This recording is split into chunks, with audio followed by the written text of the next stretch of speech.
Sebelum masuk ke pembahasan, saya akan menampilkan video sebagai pengantar.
Perkembangan teknologi informasi terbagi menjadi 3 zaman, yaitu masa prasejarah, masa sejarah, dan masa modern.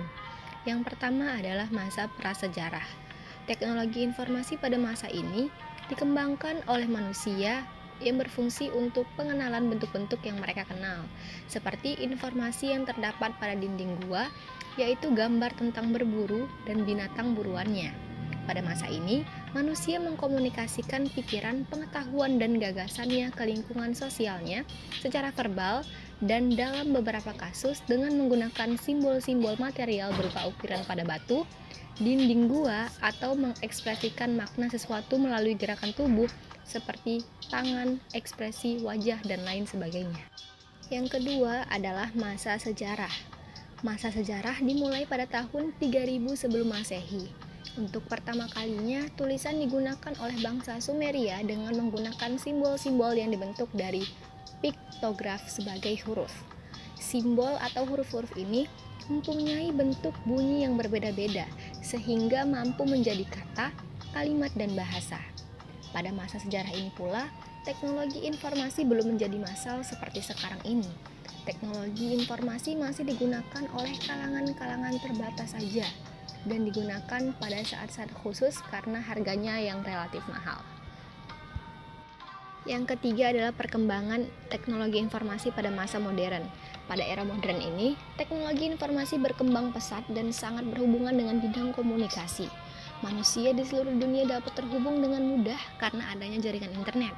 Belum lagi munculnya berbagai media sosial yang semakin memudahkan seseorang untuk mendapatkan informasi dari berbagai belahan dunia. Pada masa modern ini, teknologi informasi digunakan oleh semua kalangan, baik yang anak-anak, remaja, orang dewasa, bahkan lansia. Selanjutnya, saya akan membahas jenis-jenis perkembangan teknologi informasi. Menurut Sailing Wen, ada 4 jenis teknologi informasi. Yang pertama adalah media antar pribadi. Media antar pribadi ini meliputi suara, grafik, teks, musik, animasi, dan video. Jenis teknologi informasi yang kedua adalah media penyimpanan. Media penyimpanan ini terdiri dari buku dan kertas, kamera, alat perekam kaset, proyektor, dan juga disk optikal. Lalu yang ketiga adalah transmisi media. Transmisi media dapat dibagi menjadi 3 kategori. Yang pertama, komunikasi, yang kedua adalah penyiaran, dan yang ketiga adalah jaringan. Jenis perkembangan teknologi informasi yang terakhir adalah platform media. Platform media memungkinkan orang berinteraksi dengan muatan-muatan media. Menurut Sailing Wen, platform media yang digunakan saat ini adalah komputer. Selanjutnya saya akan membahas 3 penerapan perkembangan teknologi informasi dalam kehidupan sehari-hari. Yang pertama, pada sektor pendidikan.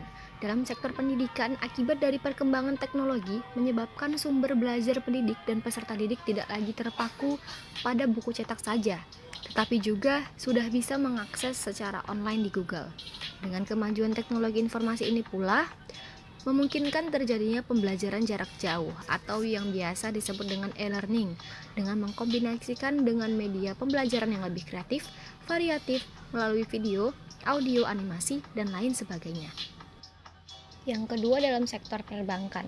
Dalam dunia perbankan contohnya adalah penerapan transaksi perbankan yang dilakukan lewat internet atau yang disebut dengan internet banking atau mobile banking. Sehingga nasabah bisa melakukan transfer pembayaran tagihan dan informasi saldo hanya dengan melalui ATM ataupun aplikasi yang terdapat di HP. Yang terakhir adalah penerapan dalam sektor bisnis. Penerapannya berkaitan dengan transaksi jual beli yang dilakukan secara elektronik atau yang dikenal dengan e-commerce, bisa melalui web resmi, sosial media, ataupun aplikasi seperti Shopee, Tokopedia, Lazada, dan lain sebagainya. Kesimpulannya, teknologi informasi akan terus berkembang mengikuti perkembangan zaman sebagai alat yang bertujuan untuk memberikan kemudahan kepada manusia untuk memberi dan mendapatkan informasi dan kemudahan untuk melakukan hal-hal lainnya. Kemudahan itu terlihat dalam bidang pendidikan, komunikasi, bisnis, maupun perbankan, sehingga segala sesuatu bisa dilakukan secara efektif dan efisien.